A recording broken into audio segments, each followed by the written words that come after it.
Halo semuanya, selamat datang di channel yang tidak layak untuk dihina ini. Sebelum kita mulai, atur posisi santainya, seruput kopinya, dan mari kita berhayal.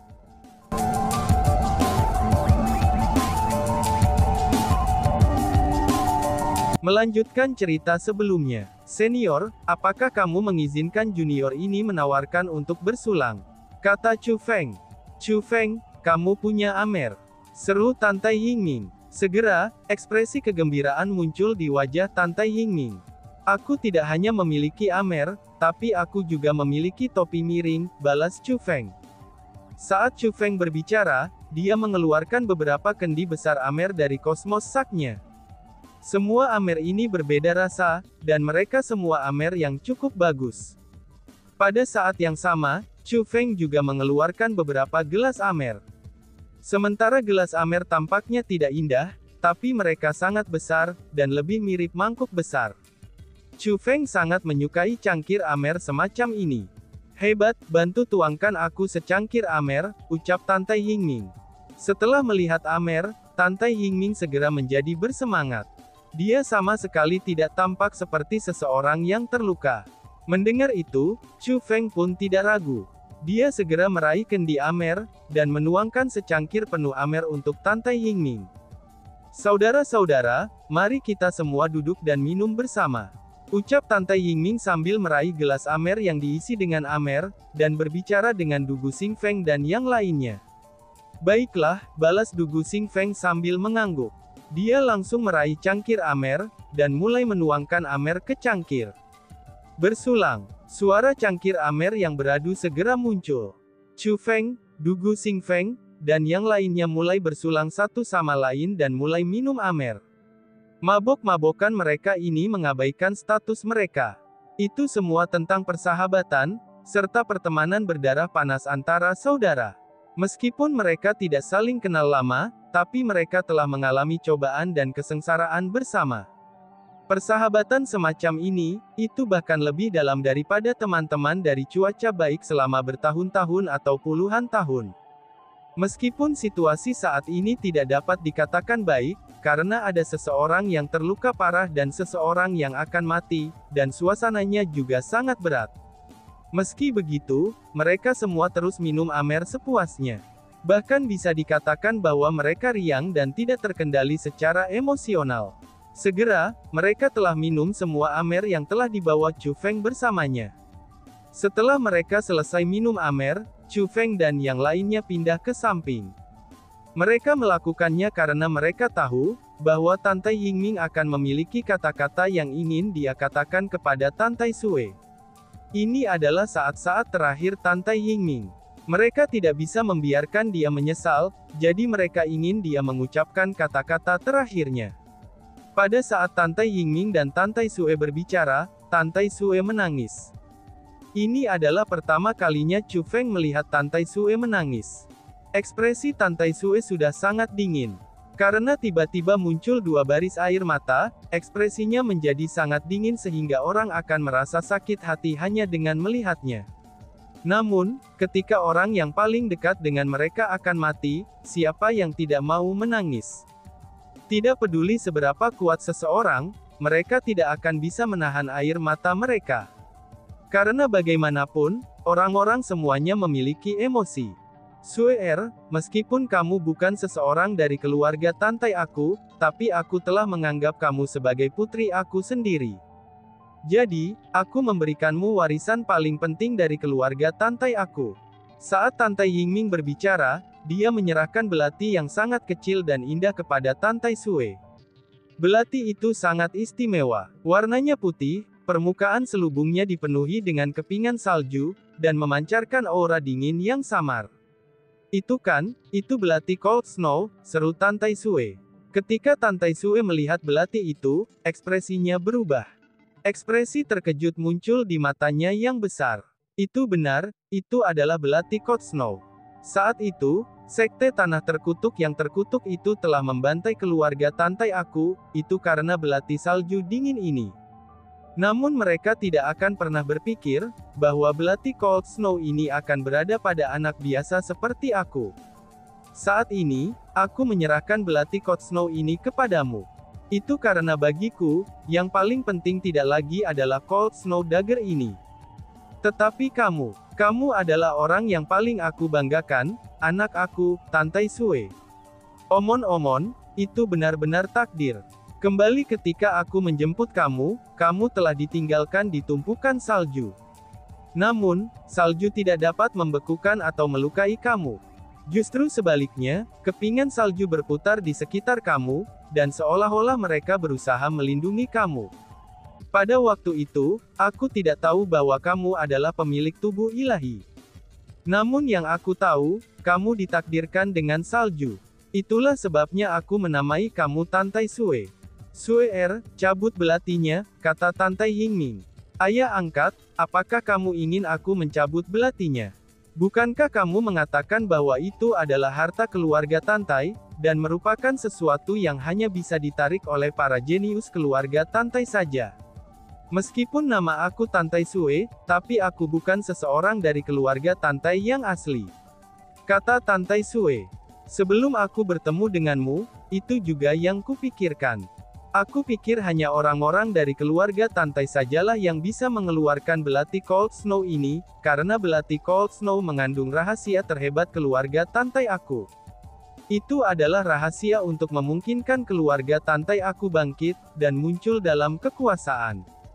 Namun, setelah aku bertemu dengan kamu, aku menemukan bahwa aku salah. Pada suatu waktu sebelum kamu dapat mengingat, aku pernah menggunakannya untuk bermain dengan kamu. Pada saat itu, kamu berhasil mengeluarkan belati Cold Snow ini yang tidak bisa ditarik oleh siapapun di keluarga Tantai aku, kata Tantai Yingming. Ayah angkat, kamu bilang aku sudah mencabut Cold Snow Dagger sebelumnya, seri Tantai Sue yang sangat terkejut. Bahkan dia tidak bisa percaya bahwa dia telah melakukan itu. Meskipun kamu hanya mengeluarkan setengah belati, tapi itu masih bisa dianggap telah menariknya. Jadi, aku tahu bahwa begitu kamu bertambah usia, kamu pasti bisa mengeluarkan Cold Snow Dagger dan membuka rahasia yang memungkinkan keluarga Tantai aku menjadi kuat. Sue, silahkan tarik belati itu keluar. Jika aku bisa melihatmu mengeluarkan Cold Snow Dagger dengan mataku sendiri, aku akan berhasil mencapai salah satu impian dalam hidupku. Bahkan jika aku mati, aku tidak akan menyesal. Ketika Tantai Yingming berbicara tentang ini, dia terus menjadi sangat lemah, dan berlama-lama di ambang kematian. Tantai Sue pun tidak ragu. Dia dengan kuat meraih belati Cold Snow dengan tangannya, dan kemudian mengerahkan kekuatan dengan lengan kanannya untuk mengeluarkan belati. Kreak, kilatan cahaya bersinar, dan ledakan rasa dingin segera menyebar. Pada saat ini, mata Chu Feng dan yang lainnya bersinar. Pandangan mereka menjadi fokus, dan mereka semua merasakan aura era kuno dari Cold Snow Dagger. Belati Cold Snow ini sebenarnya adalah sesuatu dari era kuno. Segera, Cold Snow Dagger itu ditarik keluar. Namun sayangnya, itu berhenti di tengah jalan. Meskipun Tantai Sue menggunakan semua kekuatannya dan menggigit giginya, tapi belati itu tetap tidak bergerak. Selanjutnya, ada kekuatan yang menarik keluar dari sarungnya.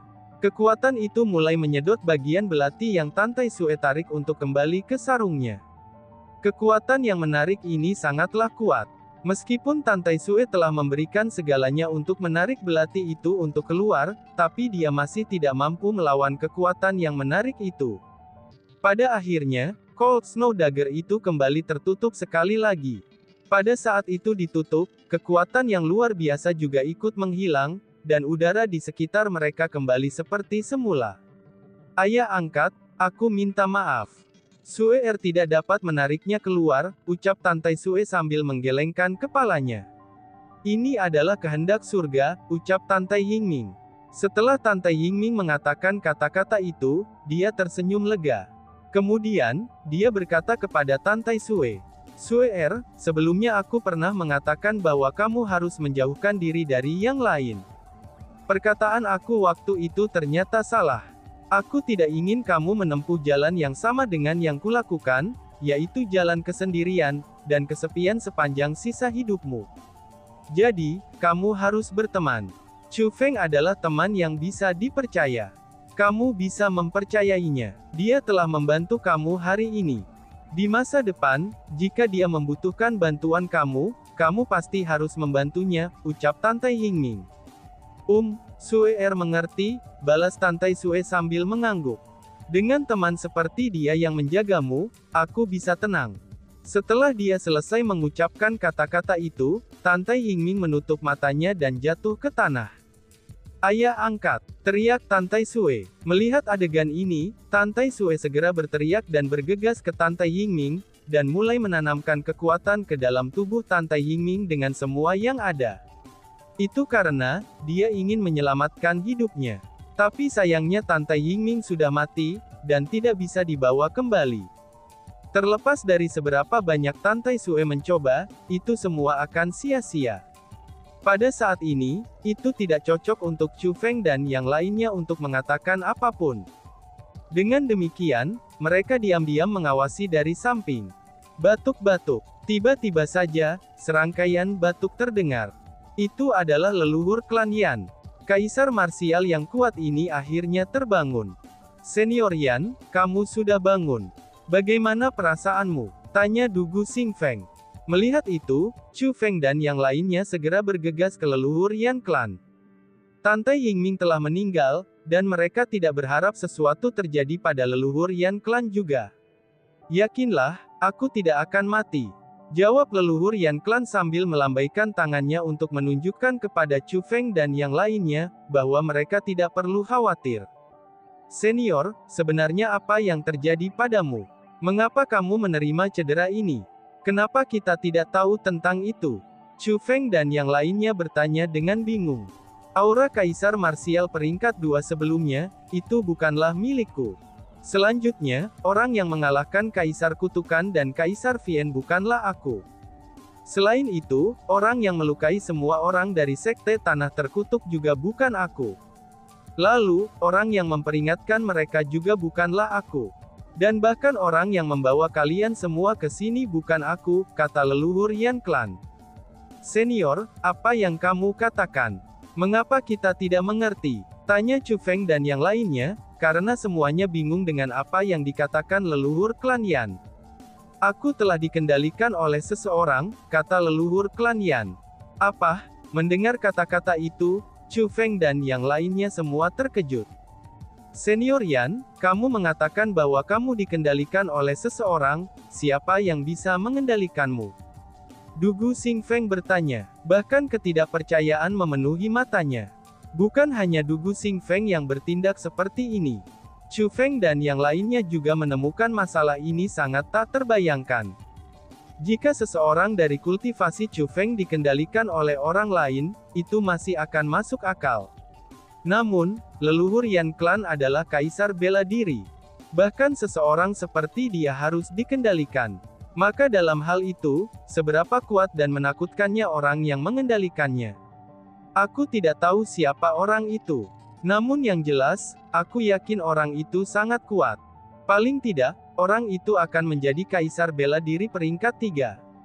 Selain itu, tidak mungkin bagi kesadaran aku untuk ditekan dalam sekejap. Itu dia lakukan untuk mengambil alih tubuh aku, dan menggunakan teknik yang dia pegang dengan tubuh aku, kata leluhur klan Yan Clan. Hah, peringkat 3 kaisar marsial? Mendengar kata-kata itu, Dugu Xingfeng dan yang lainnya semua terkejut. Ekspresi mereka semua menjadi sangat serius. Orang harus tahu bahwa 9 kekuatan pada umumnya, mereka hanya memiliki 3 hingga 5 kaisar marsial masing-masing. Adapun individu terkuat dari 9 kekuatan, keberadaan pada tingkat majelis suci, dan mereka semua hanya berada di peringkat 2 kaisar marsial. Justru karena hal inilah, bahwa 9 kekuatan mampu mempertahankan keseimbangan mereka. Meskipun akan sangat mungkin bahwa akan ada orang-orang di antara 9 master majelis suci yang berhasil menjadi kaisar marsial peringkat 3, tapi itu hanya kemungkinan saja. Namun pada saat ini, peringkat 3 kaisar marsial yang sebenarnya telah muncul. Kaisar marsial itu telah memperhatikan semua gerakan dan perilaku mereka, dan bahkan telah meminjam tubuh leluhur Yan Clan untuk memperingatkan orang-orang dari Sekte Tanah Terkutuk. Namun dalam kenyataannya, Martial Emperor yang tidak dikenal itulah yang menyelamatkan mereka. Jika bukan karena orang itu, kemungkinan besar leluhur Yan Clan akan mati di tangan Sekte Tanah Terkutuk. Siapa sebenarnya orang itu? Kenapa dia menyelamatkan kita? Setiap orang yang hadir adalah orang yang cerdas. Mereka tahu bahwa orang yang mengendalikan leluhur Yan Clan ini memiliki niat baik. Karena jika tidak, dia tidak akan menyelamatkan mereka, dan tidak akan menyalahkan saat membunuh 7 tanah terkutuk pada dirinya sendiri. Hanya saja, mereka ingin tahu siapa sebenarnya yang bisa membantu mereka tanpa alasan. Selain itu, orang itu adalah individu yang sangat kuat. Tanah suci Martialism adalah tempat dengan naga tersembunyi, dan harimau yang berjongkok. Tanpa menyebutkan 3 istana, 4 klan, dan 9 kekuatan atau tokoh-tokoh besar yang terkenal itu, para ahli yang tidak dikenal juga sangat banyak. Meskipun domain tanah terkutuk hanyalah tanah terpencil, serta tempat dengan sumber daya alam yang langka, tapi di tanah suci Martialism yang luas ini, siapa yang dapat menjamin bahwa tidak ada kaisar bela diri tersembunyi di tempat ini? Demi keegoisan mereka sendiri, Sekte Tanah Terkutuk rela membantai orang yang tidak bersalah. Mereka benar-benar tidak memiliki hati nurani. Apa yang mereka lakukan, itu adalah sesuatu yang semua orang ingin mengakhiri.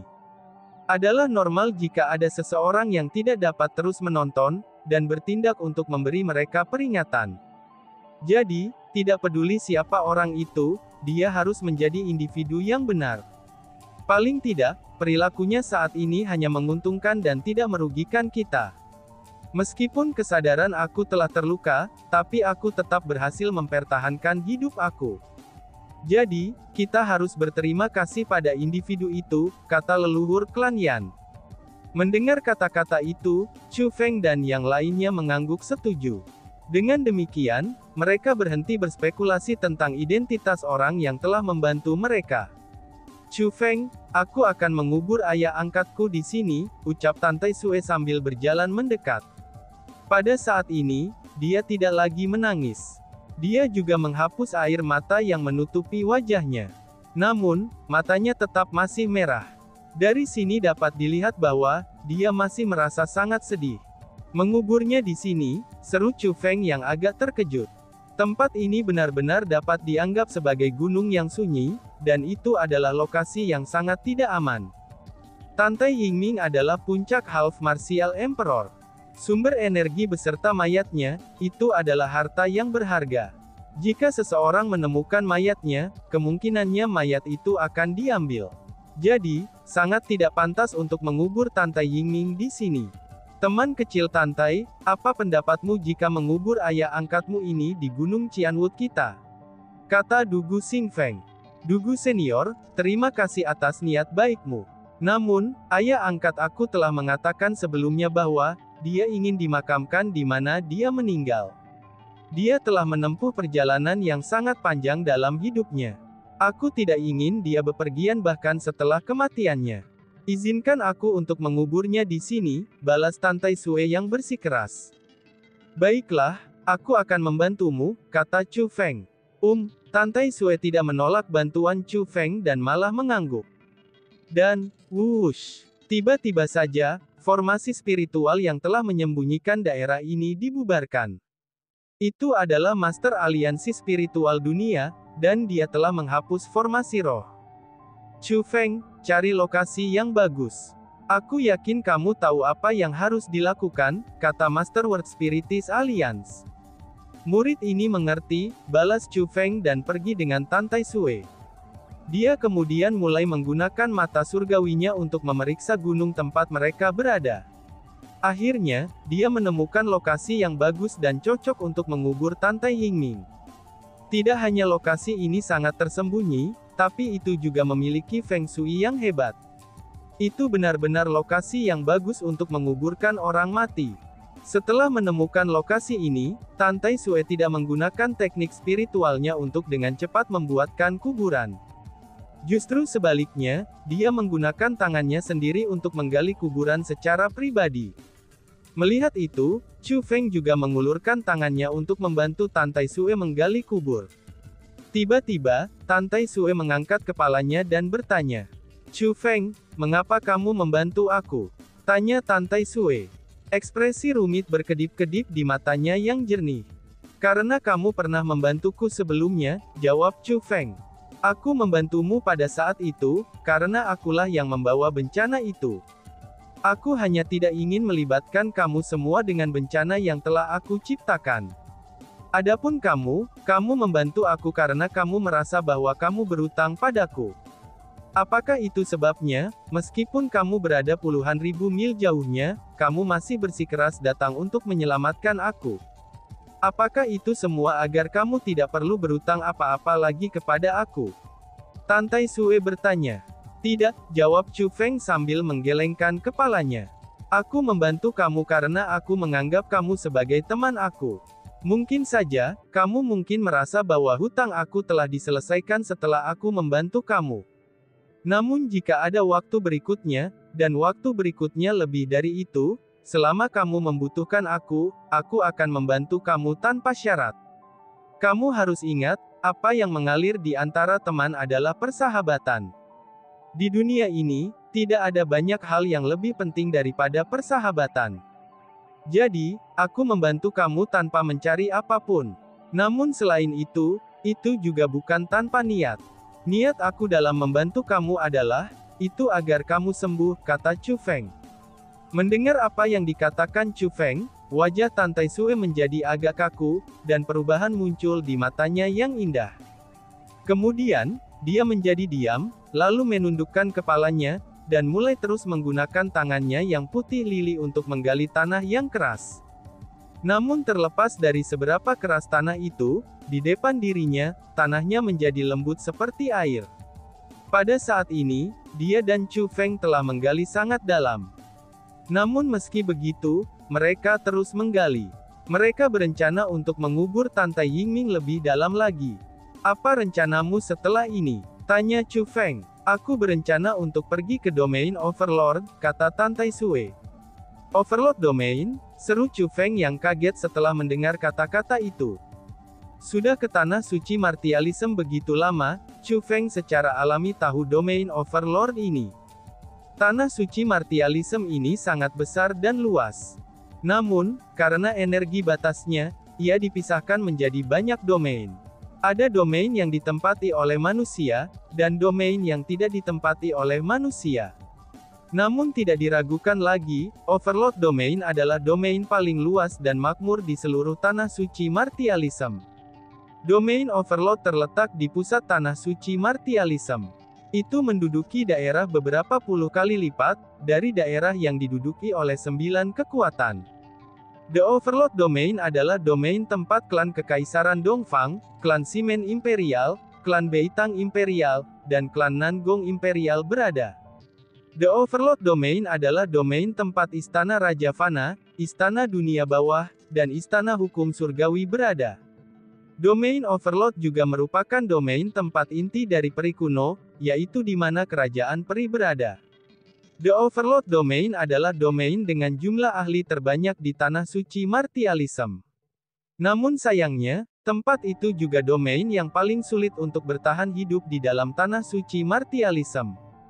Jika seseorang pergi ke sana tanpa kekuatan yang cukup, seseorang hanya akan dihina dan disiksa sampai mati oleh orang lain. Namun jika seseorang ingin menjadi kuat, itu akan menjadi domain yang harus dituju. Jika seseorang ingin menjadi seorang kaisar, seorang raja, dan seorang penguasa, maka orang itu hanya bisa mencapai itu dengan pergi ke sana. Chu Feng, ikut aku. Tiba-tiba, Tante Sue berkata. Dia benar-benar mengundang Chu Feng untuk bepergian bersama dengannya. Dan tiba-tiba saja bersambung. Sekian dan terima kasih banyak. Bye-bye.